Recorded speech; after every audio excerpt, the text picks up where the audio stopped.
The knock came at 8:47 p.m. Two men in dark suits, federal, clean posture, eyes that didn't blink too long. Mr. Hale? Yes. Homeland Security. We need to talk about your grandfather's account. I laughed. He's been dead 55 years. That's why we're here. They laid a sealed folder on my table, embossed with an old CIA crest. Inside, bank codes, offshore routing, and one number that didn't make sense. $224 million. My breath didn't change, but something deep inside me did. The agent said, "It's been frozen since 1968. Black operations. Recently unlocked. You're the sole beneficiary." He paused. "There's a catch. The account expires in 72 hours if not claimed in person.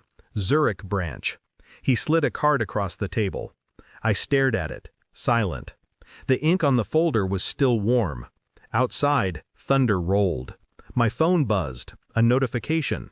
Melissa posted, "From millionaire to food stamps." A photo of her new husband on my porch. The house I built, the one I lost in court that morning. And that was the moment I knew. 72 hours wasn't a deadline. It was a clock, a countdown. She took everything. The house, the cars, even my dog. Her lawyer smiled while she listed assets like groceries. My lawyer said, "It's the price of trust." I said nothing. Her betrayal wasn't new. It had just evolved. When she met him, I thought it was harmless, a business consultant. Then the late texts, the smiles that didn't belong to me. By the time I saw the ring on her finger, weeks before our divorce finalized, I was already a ghost in my own story. She sold my silence for comfort. I gave her peace for freedom. But seeing her new husband in my chair, holding my glass, her hand on his, that changed everything. I didn't rage, didn't drink, didn't scream. I opened the CIA file instead. Inside, a handwritten note in faded ink. To the rightful heir, this fund was never meant for luxury, only leverage.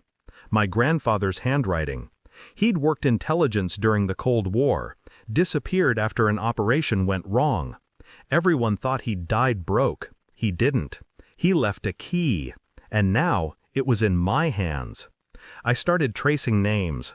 The bank chain led through 3 dummy corporations, each linked to a shell company still active under my ex-wife's new husband's firm. Coincidence doesn't exist in intelligence, only design.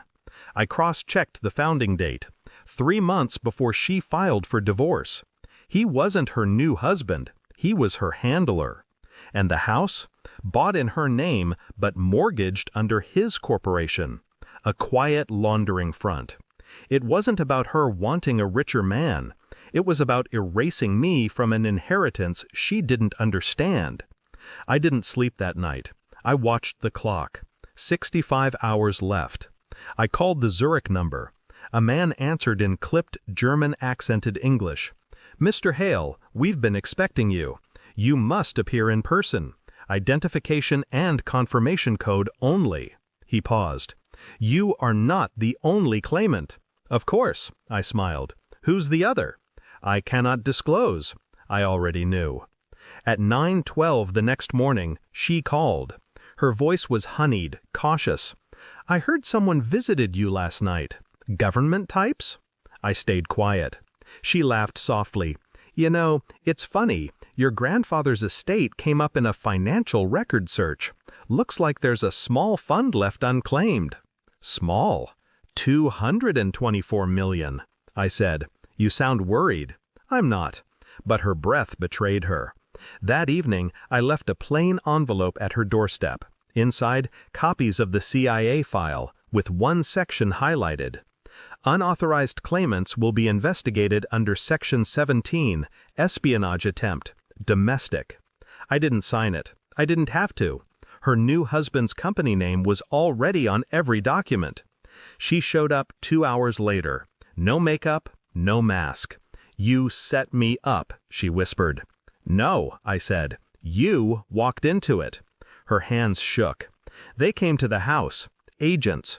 They took his laptop. I nodded slowly. I told him not to. She stopped.